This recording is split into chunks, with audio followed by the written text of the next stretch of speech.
Chief minister അങ്ങനെ chief minister ഞാൻ ആകെ എനിക്ക് പാടുള്ള സാറിന് മാത്രമേ നമ്മുടെ പിള്ളേരെ പോലെ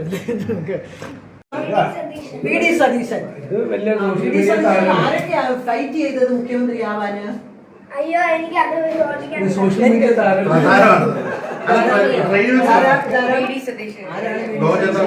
കേരളത്തിലെ ചീഫ് മിനിസ്റ്റർ നമുക്കെങ്ങനെ അറിയാം? വളരെ ഇമോഷണലാണ്. ഞാൻ കാർത്തികൻ സാറുമായിട്ടുള്ള ബന്ധം എല്ലാവർക്കും അറിയാം. ഞാൻ യഥാർത്ഥത്തിൽ വിദ്യാർത്ഥി യുവജന രാഷ്ട്രീയത്തിൽ നിന്ന് പുറത്തു പോയ ഒരാളാണ്. പിന്നെ ഞാൻ തിരിച്ചു വന്നപ്പോൾ എനിക്ക് ആദ്യ അസംബ്ലി സീറ്റ് ആദ്യത്തെ പ്രാവശ്യവും 96-ലും 2001-ലും എന്നെ അസംബ്ലിയിലേക്ക് മത്സരിപ്പിക്കണം.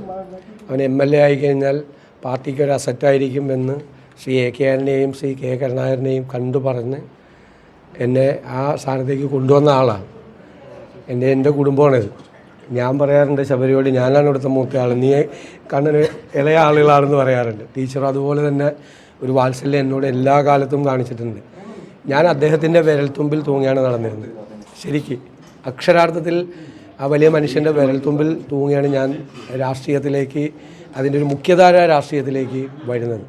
ജീവിതത്തിൽ ഒരിക്കലും മറക്കാൻ പറ്റാത്ത ഒരാളാണ് എനിക്ക് അദ്ദേഹത്തിൻ്റെ കുടുംബവും. ഇവിടെ വന്നില്ലേ പിന്നെ ഞാൻ എവിടെ പോകാനാ? സതീശൻ പറഞ്ഞ പോലെ ഞങ്ങൾക്ക് 2 ആൺമക്കളാണ്.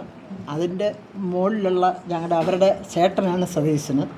പിന്നെ നിങ്ങൾക്കൊക്കെ സതീശൻ മുഖ്യമന്ത്രിയായിരിക്കാം ഇപ്പോഴ്, അല്ലേ? പലർക്കും പലതായിരിക്കാം. പക്ഷേ സതീശൻ എനിക്കും കാർത്തിക സാറിനും ഞങ്ങളുടെ മൂത്ത മകനാണ്.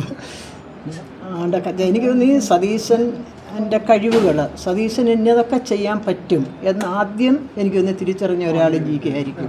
നല്ലൊരു മുഖ്യമന്ത്രി, കേരളം ഒന്നും ഓർക്കുന്ന ഒരു നല്ല മുഖ്യമന്ത്രി ആവട്ടെ. ലീഡറെ പോലെയും ഉമ്മൻചാണ്ടി സാറിനെ പോലെയും ഒക്കെ ഒരു നല്ല മുഖ്യമന്ത്രി ആവട്ടെ, ജനങ്ങൾ ഇഷ്ടപ്പെടുന്നു.